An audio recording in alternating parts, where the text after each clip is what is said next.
Hey everyone, and welcome back to my completionist playthrough of the Baldur's Gate Saga with SCS. And in this episode it is time to venture into the Firewine Bridge ruins. And I'm going to enter them just for a moment here.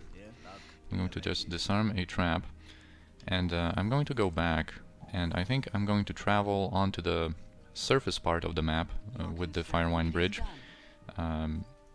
like normal, because I think if I just exit the ruins with a certain exit to appear on that map, it doesn't seem like one conversation triggers properly. So just to be safe, I'm going to travel kind of by land, I guess, normally, to this map. And now when we arrive here, a certain conversation with Koran after a little while should trigger, because he has a quest here.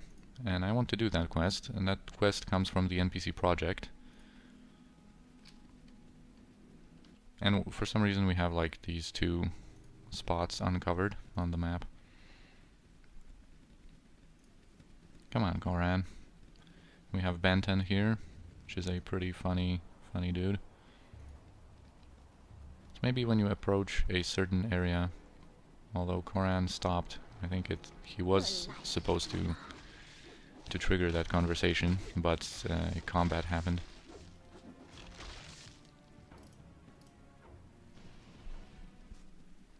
Alright, here it is. So apparently he sees an apparition of some sort, of course of a lady, and he's very attracted, I guess.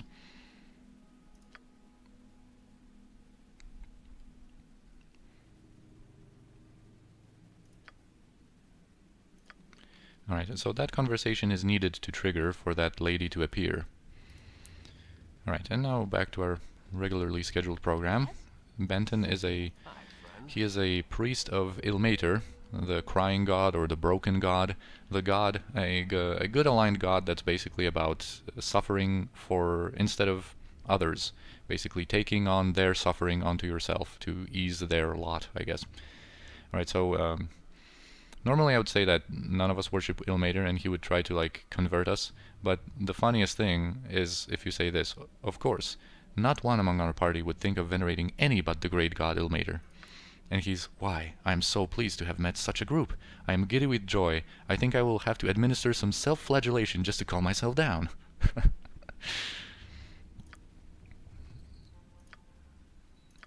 I am here. Yeah, so pretty funny reaction. That's my favorite line to use. It is done. Now, if we travel across the bridge, Yes? there's going to be a pretty cool bard here named Poe, which some claim is a reference to Edgar Allan Poe. And his tale, I'm going to click through it and of course give you the time to pause and read for yourself, but I would encourage you to read it because I think it's a pretty well written tale. So this is NPC Project, of course, because the Firewine Bridge is supposed to be pretty famous, I guess, in the Forgotten Realms lore.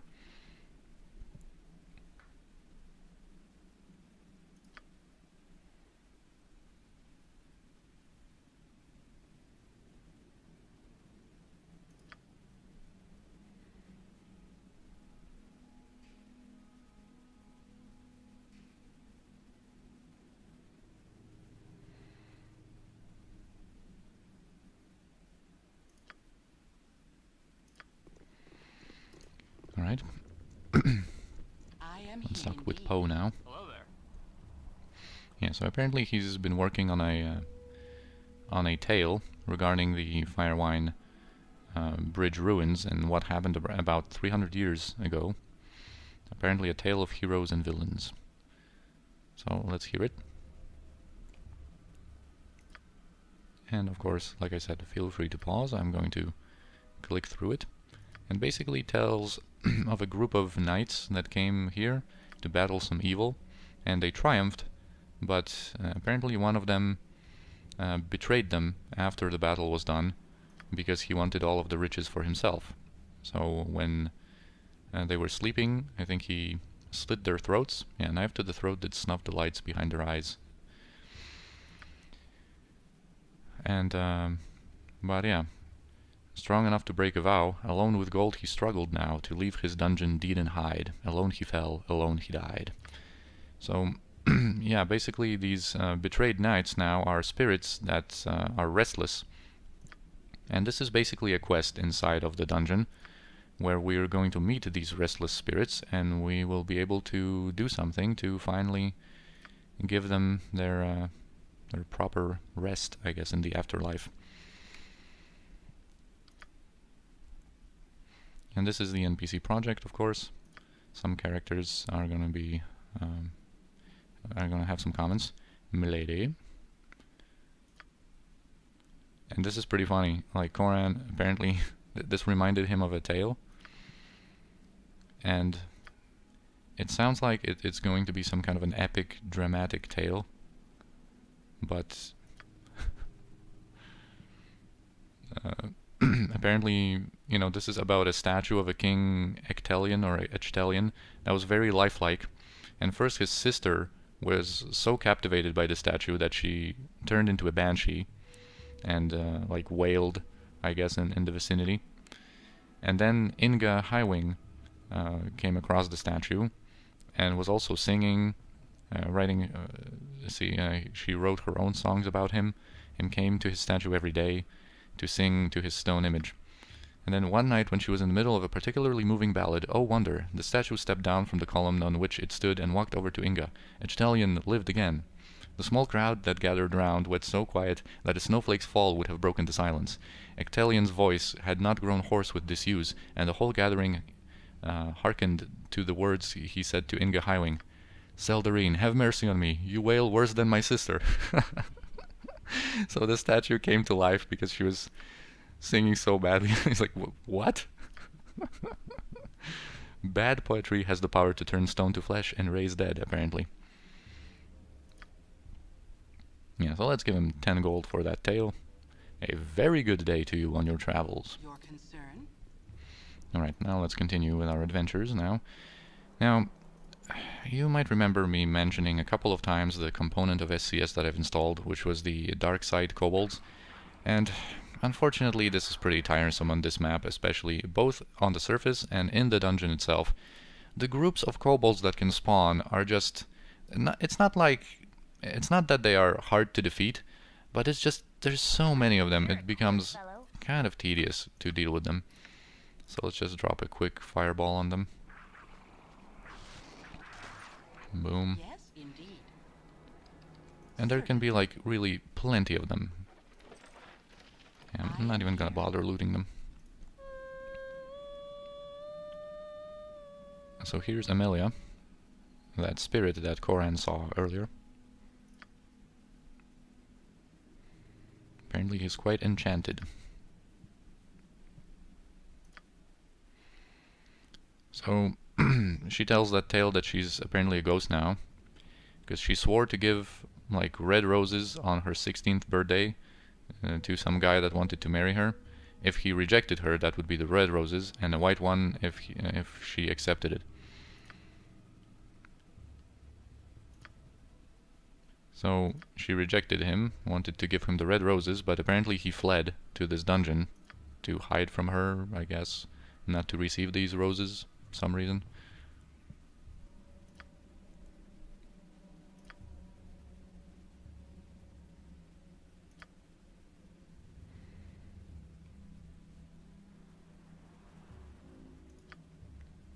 So yeah, she doesn't know why she can't enter the dungeon. Apparently it's enchanted against her or something.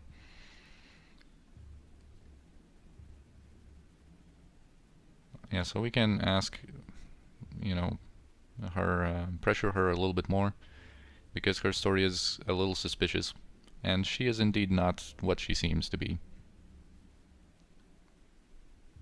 But then, like, Koran, if you pressure her too much, Koran is going to leave your group, so I'm just going to tell her that I'm going to help her.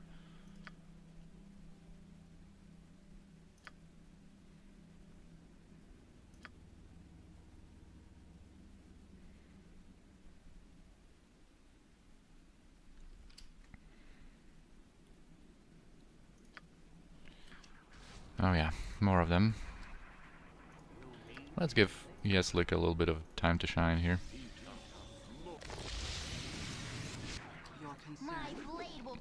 And use our weapons a little bit. What? A simple matter. Just the sheer numbers of these kobolds. My oh my. Anyway, from Amelia, I think I could get some like arrows of fire from here, but you know, whatever, I'm not even going to waste time on that. Anyway, Koran received this basket of withered roses, and we are supposed to go to the Temple of Lathander near Baragost. And if you remember, there was like kind of a nymph there called Rachel, and she is able to she's going to be able to purify the roses. Actually, one thing I forgot to do also is to give this slashing armor class bonus belt back to Yeslik. And Yeslik is actually going to... Oh, that actually slowed him down, huh? Yeslik is going to go forth, because there's going to be a swordsman called Malum here. And he does slashing damage with his longsword +1. So here he is. Apparently he introduces himself as the Sword Coast's most skilled swordsman. And if we, you know, provoke him a little bit with this one, we are going to end up fighting. You'll be sorry for doubting my skill. So very sorry. And I mentioned him before because he is, in the classic game, he's the only character, pretty much except Tazok, that you can't really kill. Kind of, you can't kill him, as I've explained. He's the only character that has the gauntlets of weapon expertise. That's why he's supposed to be, you know, such a good swordsman. I'm just going to take him from range with a character like Yeslik, who has, you know, -6 armor class and that +3 bonus versus slashing, so we could deal with him pretty easily. Yeah, he's a longsword +1, the gauntlets, and a big potion. Actually, let's identify that and stack these arrows. So yeah, another pair of gauntlets of weapon expertise, which I'm not going to use. I think I'm going to just use this one pair that Koran has. Now, if we go down here into this valley or canyon, there's going to be a super ridiculous fight with SCS. There's basically going to be an ogre mage called Kark. And in SCS, especially, with all the pre-buffs and all the, you know, AI improvements and his spell selection, he's just completely ridiculous, and we're going to come back for him once we come into this area again to clear out Durlag's tower. I think then we're going to kill him, because he has 19 strength, he basically has insane Thaco, insane armor class, he has a ton of protections, he starts out improved invisible, and he has Shadow Door, so he can get that improved invisibility status once again on him, even if you dispel him. He has mirror images, he has stone skins, he has 3 attacks per round, he has access to, I think, improved haste, so he is just completely and utterly ridiculous. So we're going to come back for him later. Now we're going to go to the temple, just so we can do this quest.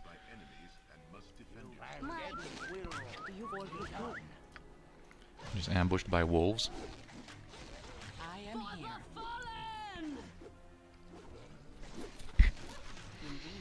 Alright, well, let us continue. I just want to do this quest because it also has a little part of it inside the dungeon. Even the most prolific Yeah, we are already fatigued, but we're going to rest later.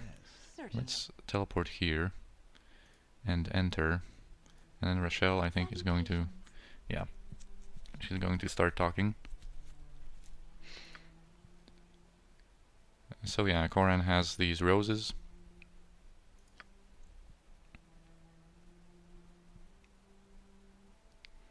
You can actually, I think if you tell the whole story, she's going to offer to do it for free, or something like that, if I remember correctly.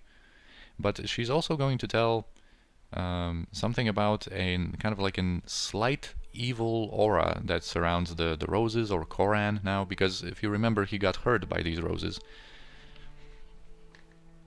But whatever, let's purify these roses, I guess. Yeah, his hand bleeds again. Oh yeah, she says it, anyway. I feel a faint sense of evil on these roses, and on your companion. Maybe I'm mistaken, because we sound sincere.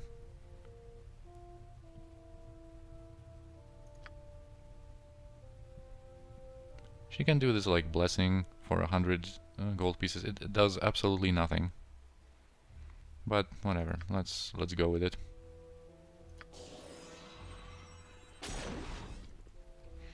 Alright, and now we can go back. Because now Koran has these red roses. It's a pretty decent quest, although it might not look like it. I know what you're probably thinking. That was my reaction the first time as well. I wasn't too impressed with how all of this was looking. But it's a decent quest, actually. I'm not even gonna bother looting. Let's just go. We have a lot to do in this episode. Still, oh my god, Gibberlings. Dude. What you want? Yep. I've done had enough of this.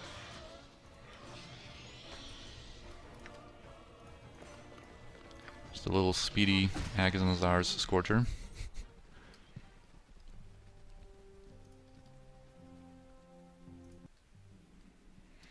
Alright, so this is basically where you, in most cases, enter the map. Alright, let's just teleport here.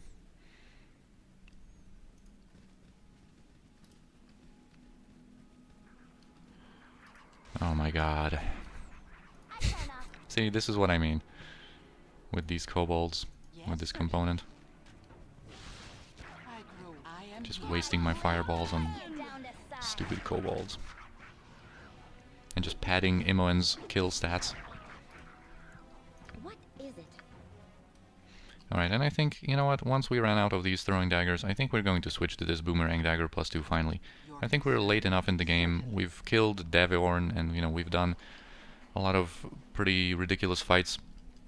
So I think we can allow ourselves to use that boomerang dagger soon. Anyway, we can talk to her. So, she's happy.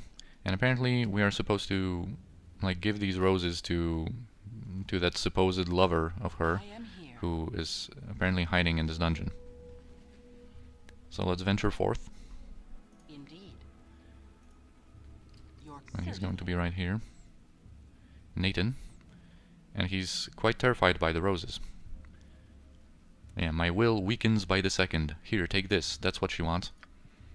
This woman, the demon, she tricked you. She will not leave until she has the powders I gave you. I cannot say more now, but I swear that she is being of pure evil.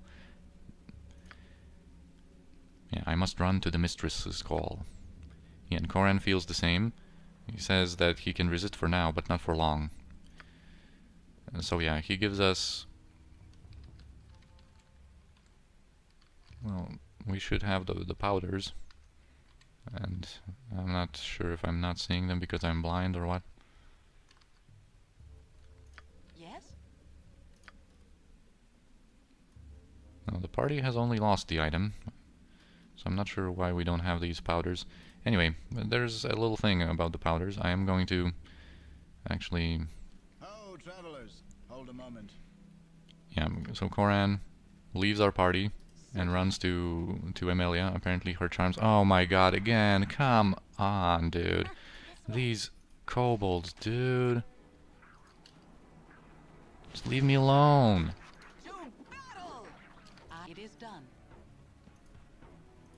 Right, anyway.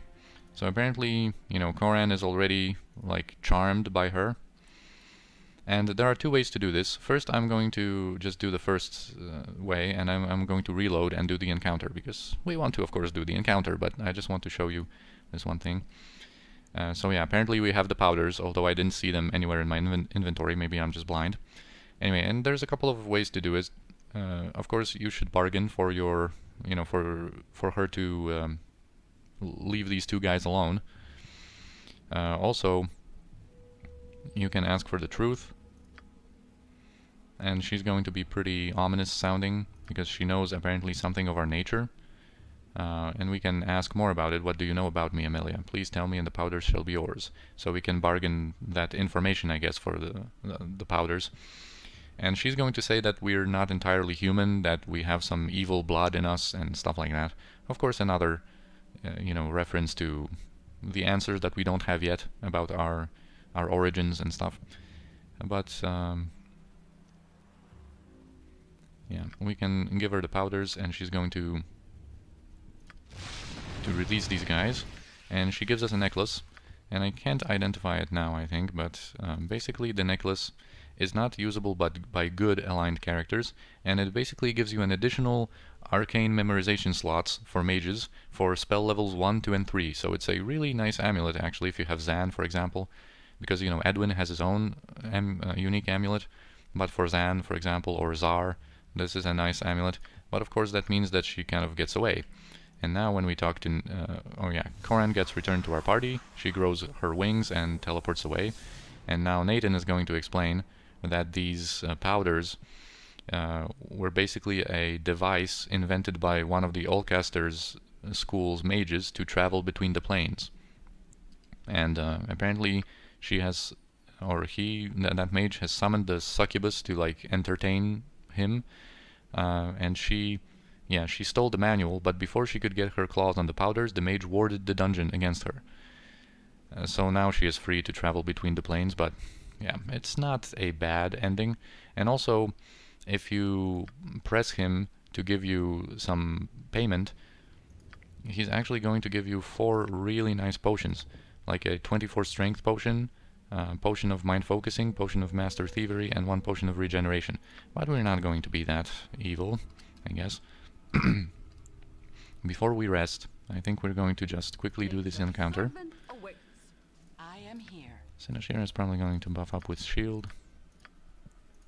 You're a queer Let's fellow. get some mirror images going, and let's get chant going. Such mean. And we're going to go into melee with Kiranai, because I think she is immune to non-magical weapons. It is done. So now when we talk to her, Whatever you need, as you will. Yeah, as good as done. Yes, it is done. we can say this: you took my companion captive and you are telling me to be a good girl and trade with you. I say the time is ripe for swords. Yeah.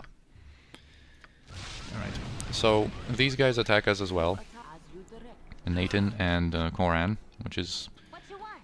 a little inconvenient, but we can just go at her, and it shouldn't be too... Oh wow, she didn't even manage to become ethereal. She has an ability to become ethereal, where she goes like invisible. There are these 2 skeleton warriors that she summoned. Oh yeah, Koran now is returned to our party, as if nothing happened, but we need to change his script again. And yeah, let's keep him at range and deal with these skeletons.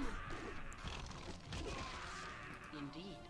Alright, so Nathan disappeared, but he's going to appear in a second, once we loot this ring. And this ring is something for evil characters only, and it can cast Dire Charm once per day and increases the wearer's charisma by 2 points, but he basically takes this ring immediately from you, because this is where the conversation triggers, when you loot this ring. So I guess you would have to kill him to get that ring, or do some kind of a trick. But anyway, we can ask him also, how were the roses involved? And apparently, well, he tells us a little bit about his own story, and apparently the roses were the device, kind of, to enslave others. Yeah, he was supposed to pick up the roses, and again, you know, they spread those thorns, hurt him, and then he was enslaved. Or charmed by that succubus. Alright. Stay out of trouble, dude. I'm not going to push him for those potions. Concern. Anyway, let's finally go inside the Firewine dungeon. I think this might be a little bit of a longer episode. My boy Another cut you down to group of size. these guys I am going to snap Servant awaits. in a second. I think there's a trap here somewhere. Either there. For the fallen! There's plenty of traps in this one. Yes, O omnipresent authority figure. Your concern. Alright. There's one trap here, in this, like, corner. Yeah. And there's going to be a main room here. Yep. I care not. I've done had enough of this. Such menial task. This dungeon is a true labyrinth. And it's pretty cool for that reason, and it's pretty annoying for that reason. Yeah, this is going to be a main room with a lot of kobold commandos, so let's just fireball them out. Boom. Alright. Yeah, the pathfinding, when you have a full party here, can give you a little trouble. Anyway, the way here is where we're supposed to go to finish the dungeon, but first there's also this quest with these knights. And we need to go here. I think, you know what, I'm just going to go with Senashira and just teleport everyone else once I reach this destination. Alright. So let's just teleport my whole... Or you know what, let's just be safe.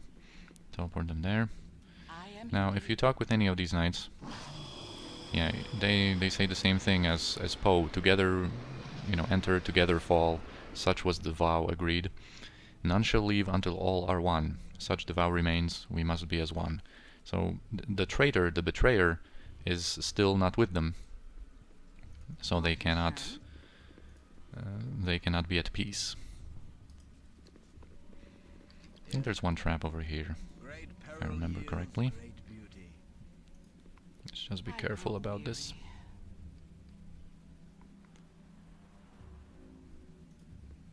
Oh my god, nice one, Koran.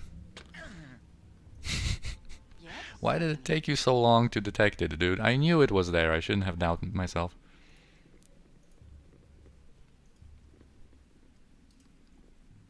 I think there's another one somewhere here. But you better do a better job now, Koran.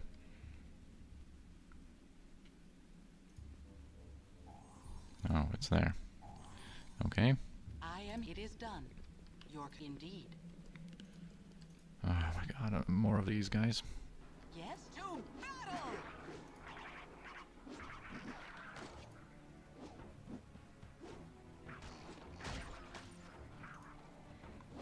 Oh, and here's the guy. Here's the betrayer. The undead knight.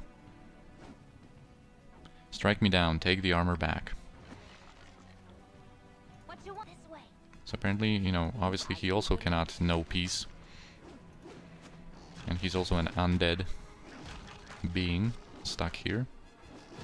I am here. By the way, these knights, there are some tricky ways to kill them. Because they're not supposed to be killable, but you technically can with some real persistence. You can kill them and get some pretty nice loot. But we, of course, are not going to do that. Anyway, we have this ancient armor now. And now, one thing I also wanted to say, if you remember the excavation site from some episodes ago, when we could have that idol of Koza, of that evil god Koza, I guess, and if we have this armor, and we don't give it to the other knights so they can, you know, go into the afterlife peacefully or whatever, we can give both of those items, both of those kind of like evil items, to the Ghost of Allcaster, and he's actually going to present you with a cursed longsword of vampirism that actually damages the wielder and heals the attacked person. So it's kind of like an Easter egg item, I guess. When you kind of do some evil stuff, you don't give them their rest. You take the idol of Koza, although it was supposed to be kind of, you know, left there, I guess. And yeah, you're going to get rewarded with a cursed sword. Anyway, let's talk with these ghosts. So it was, so it is. Together enter, together fall. Brother traitor completes the one, together free. So now they can be at peace. Let's teleport ourselves into this room and venture forth. And now we're going to go straight to the end of this dungeon. There's nothing else to do here, except some fights near the end. Jesus Christ. My blade will cut you down the side. Yes? Certainly. As you can see, they are not a problem. It's just that they waste your time. And I think there's a trap here, so I'm not going to progress further. Yeah, but they're going to just, you know... There's a couple of respawn points in this dungeon for the kobolds. Oh my god. Just die, dude. And of course the layout of the whole thing doesn't help. You know, it's just an unfortunate situation with that component installed. I kind of wanted to have it installed to, you know, show the different types of kobolds, especially in the Nashkel mine and all that, but, you know, it's just in this area it gets ridiculous. It gets really out of hand. I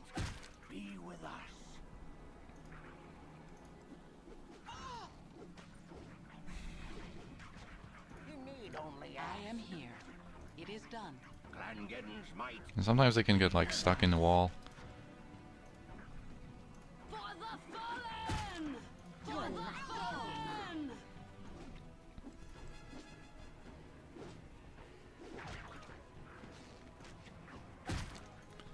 Alright, nice. My blade will cut you down to size. Oh, what a surprise, huh?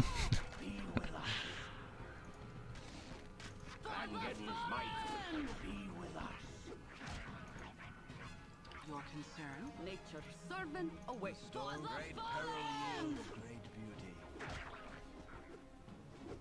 Come on, Sanshiro. Can't kill a kobold? Certainly.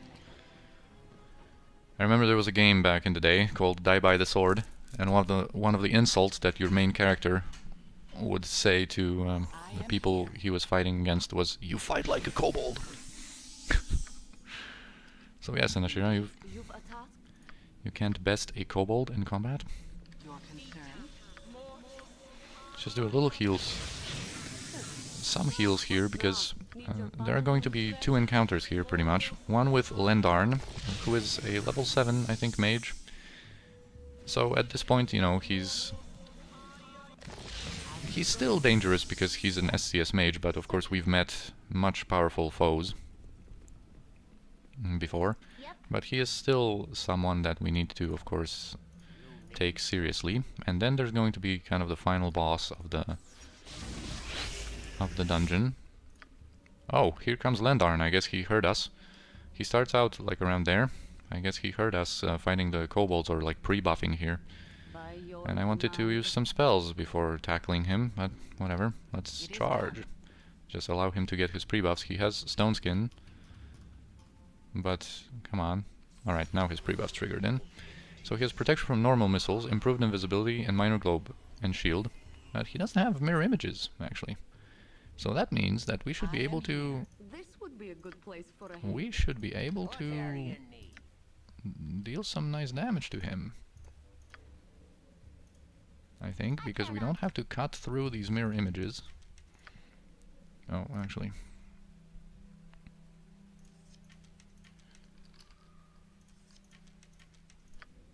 Yes? Yeah, you can try to go into melee, I guess.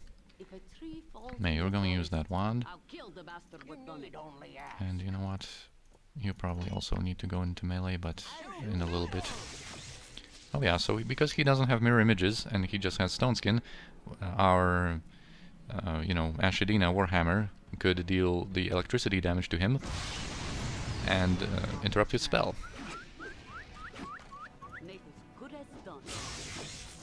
Alright, let's just try to cut through his stone skins before he can cast anything. And Senashira is doing a fantastic job interrupting him. Come on, shoot him, shoot him. He doesn't have stone skin. Nice.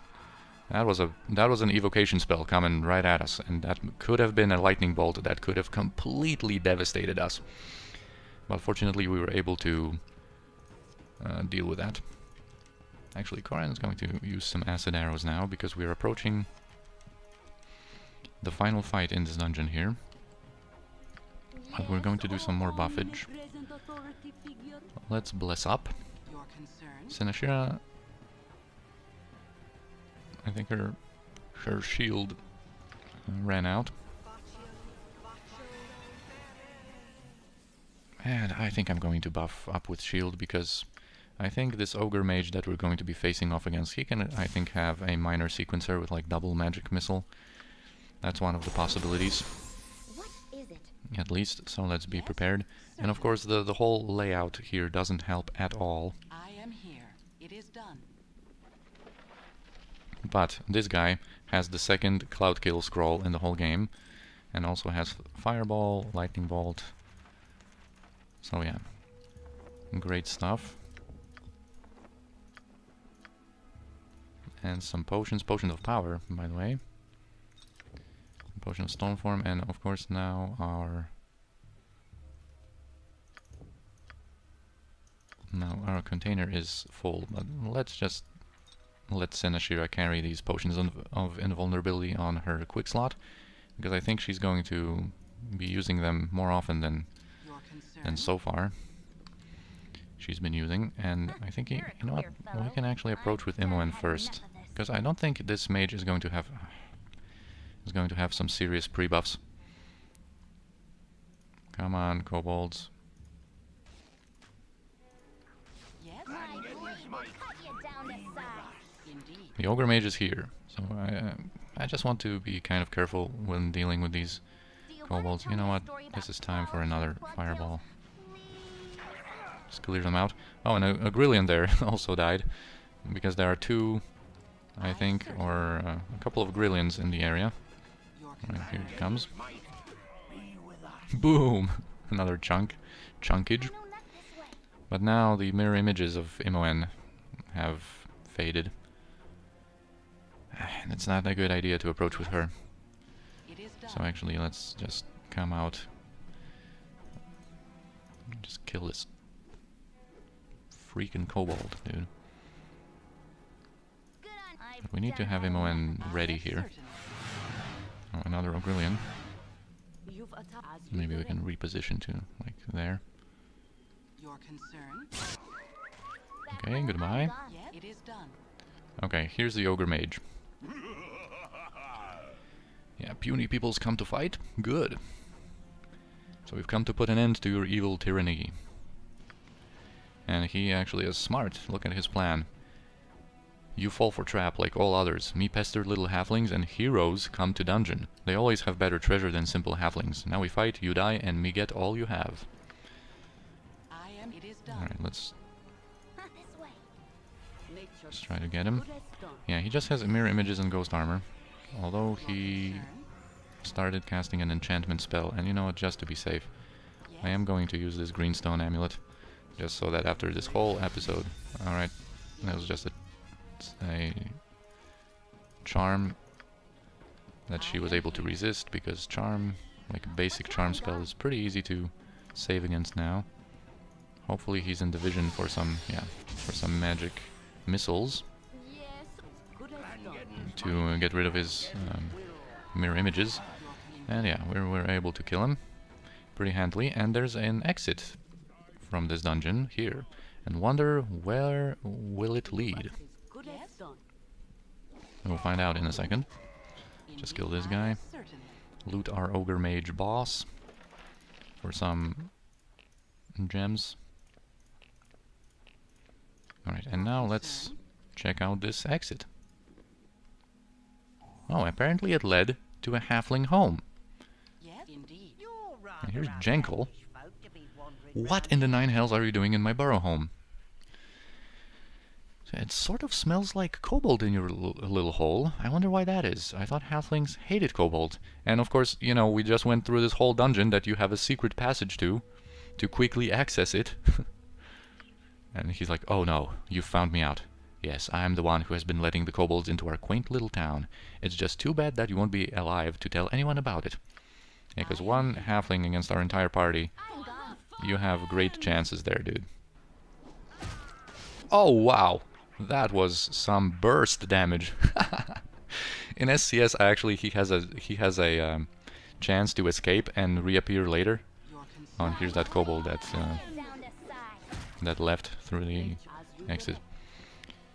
Anyway, so here's the secret passage, and SCS makes it so that you cannot go through that passage because it's apparently, you know, like too narrow, too low, and only like kobolds and halflings, I guess, could go through it. Normally, what you can do in the unmodded game, and what I kind of do in a lot of my playthroughs, I guess, well, what I used to do before I started playing with SCS like years ago, this is, or if I don't install this component, but this this little thing is a part of a larger component. That's cool.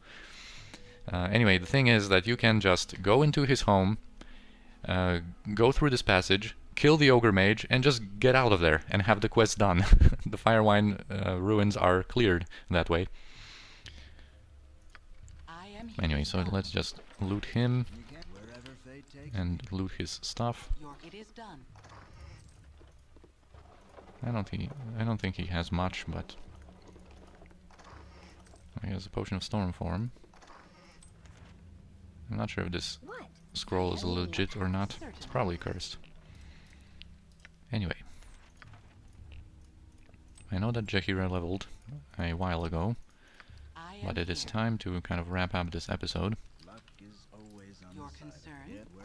Yes, indeed.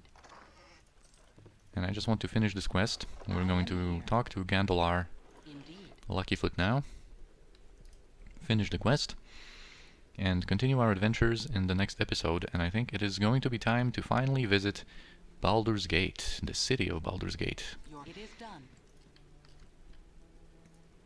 Gullikin is our pride and joy. Treat her well. So yeah, she has already received news that we've cleared out the Firewine Bridge. Everyone is grateful for your help. And we get 250 gold. And we uncovered the traitor in the ranks. And Gandalar just leaves. And that's it for now. That's it for this episode. Thank you for watching. I hope you enjoyed. And I'll see you in the next one.